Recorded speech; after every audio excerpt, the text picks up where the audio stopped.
नमस्ते। आज हम बात करने वाले हैं सेरोटोनिन के बारे में और सबसे जरूरी कि प्राकृतिक तरीकों से इसे कैसे सपोर्ट किया जा सकता है। तो चलिए इस साइंस बेस्ड गाइड में गहराई से उतरते हैं और देखते हैं कि हम क्या-क्या कर सकते हैं।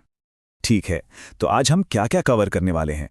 सबसे पहले हम समझेंगे कि ये सेरोटोनिन आखिर है क्या। फिर हम देखेंगे कि अपनी लाइफस्टाइल में क्या बदलाव ला सकते हैं। इसके बाद हम मन और शरीर के गहरे कनेक्शन पर बात करेंगे और आखिर में इन सब को मिलाकर एक 12 हफ्तों का पूरा एक्शन प्लान देखेंगे। अच्छा, आगे बढ़ने से पहले एक बहुत बहुत जरूरी बात। देखिए, यहाँ जो भी जानकारी दी जा रही है वो सिर्फ एजुकेशनल पर्पस के लिए है। इसे मेडिकल एडवाइस बिल्कुल ना समझें। कोई भी बड़ा बदलाव करने से पहले, खासकर अगर कोई दवा चल रही है, तो प्लीज अपने डॉक्टर से बात किए बिना कुछ भी शुरू ना करें। तो चलिए शुरू करते हैं हमारे पहले सेक्शन से, सेरोटोनिन की कहानी। समझते हैं कि ये फील गुड केमिकल आखिर है क्या और हमारे शरीर में काम कैसे करता है। तो सेरोटोनिन, जिसे 5-HT भी कहते हैं, ये असल में है क्या? ये कमाल की चीज है। ये एक न्यूरोट्रांसमीटर भी है और एक हार्मोन भी। आसान भाषा में कहें तो ये शरीर का एक मास्टर स्विच जैसा है।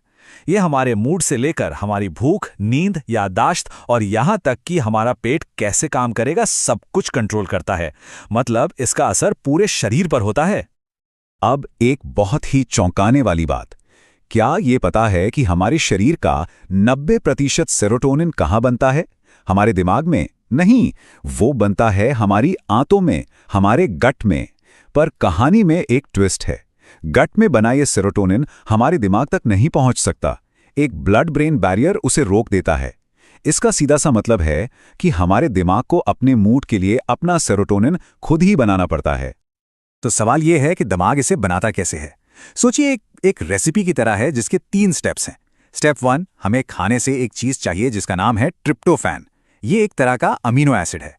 स्टेप 2, इस ट्रिप्टोफैन को दिमाग तक पहुंचाना है और इसमें मदद करते हैं कार्ब्स, जी हाँ, कार्बोहाइड्रेट्स। स्टेप 3, दिमाग के अंदर कुछ हेल्पर्स जैसे विटामिन B6, आयरन, मैग्नीशियम मिलकर इस ट्रिप्टोफैन को सेरोटोनिन में बदल देते हैं। तो देखा, सही खाना पीना कितना कितना ज्यादा जरूरी है।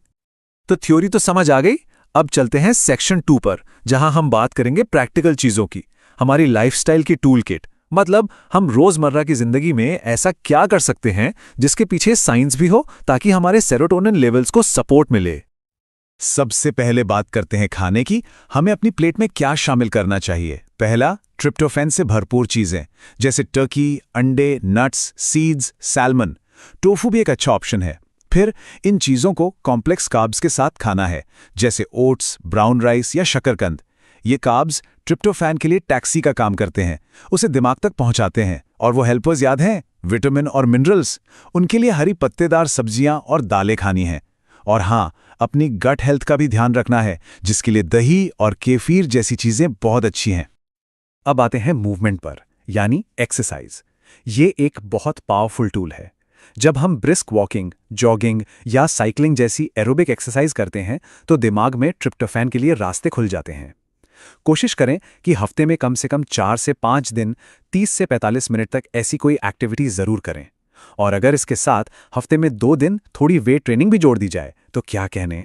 2 और बहुत जरूरी चीजें हैं जिन्हें हम अक्सर नजरअंदाज कर देते हैं, धूप और नींद। सुबह उठने के बाद बस 10 से 30 मिनट की नेचुरल सनलाइट लेना हमारी बॉडी क्लॉक को रीसेट कर देता है, जो सेरोटोनिन बनाने के लिए बहुत जरूरी है। और नींद, ये तो नॉन निगोशिएबल है। हर रात 7 से 9 घंटे की अच्छी गहरी नींद लेने का टारगेट रखें। एक फिक्स टाइम पर सोना और जागना इसमें बहुत मदद करता है। ठीक है, तो हमने डाइट और एक्सरसाइज की बात कर ली। अब चलते हैं हमारे तीसरे सेक्शन पर, मन शरीर का विज्ञान। यहां हम देखेंगे कि योग और आयुर्वेद जैसी हमारी प्राचीन पद्धतियां मॉडर्न साइंस के हिसाब से हमारे मूड को कैसे बेहतर बना सकती हैं। और ये सिर्फ कही सुनी बातें नहीं हैं, इसके पीछे अब साइंस भी है।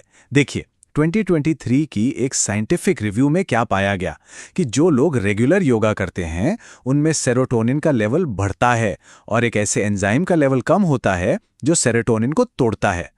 ये साफ दिखाता है कि हमारा मन और शरीर कितने गहरे जुड़े हुए हैं।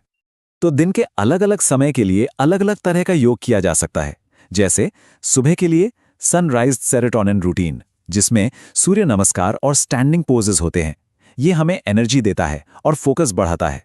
वहीं शाम के लिए है काम एंड रीबैलेंस रूटीन। इसमें हल्के स्ट्रेच और रेस्टोरेटिव पोज होते हैं जो दिन भर की थकान के बाद हमारे नर्वस सिस्टम को शांत करते हैं। आयुर्वेद में कुछ जड़ी बूटियों का भी जिक्र है जो मूड को सपोर्ट कर सकती हैं, जैसे केसर, अश्वगंधा और ब्राह्मी। पर यहाँ एक बहुत बड़ा लेकिन है, और इसे बहुत ध्यान से सुनिए। इन हर्ब्स का कुछ दवाओं, खासकर एसएसआरआईज जैसी एंटी डिप्रेसेंट्स के साथ बहुत खतरनाक रिएक्शन हो सकता है। तो हमारी सबसे ज़रूरी सलाह ये है कि बिना डॉक्टर से पूछे इनमें से कुछ भी ट्राई करने की सोचना भी नहीं है। प्लीज़ इस मामले में बहुत सावधान रहें। चलिए, अब हम आ गए हैं अपने आखिरी और सबसे एक्शन ओरिएंटेड सेक्शन पर। सेक्शन 4, एक 12 हफ्तों का ब्लूप्रिंट। हमने जो कुछ भी अब तक सीखा है, डाइट, एक्सरसाइज, योग, अब उन सबको एक साथ एक प्रैक्टिकल प्लान में पिरोते हैं।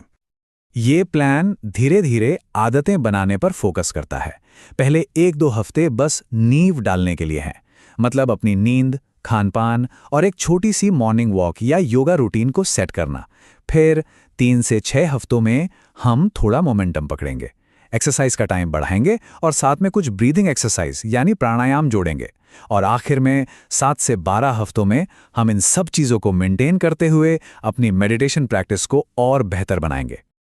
और हाँ, एक बात याद रखनी बहुत ज़रूरी है, कंसिस्टेंसी ही सब कुछ है। ऐसा नहीं है कि आज किया और कल फर्क दिख जाएगा। लाइफस्टाइल में बदलाव का असर दिखने में 2 से 8 हफ्ते भी लग सकते हैं, तो सब्र रखना होगा।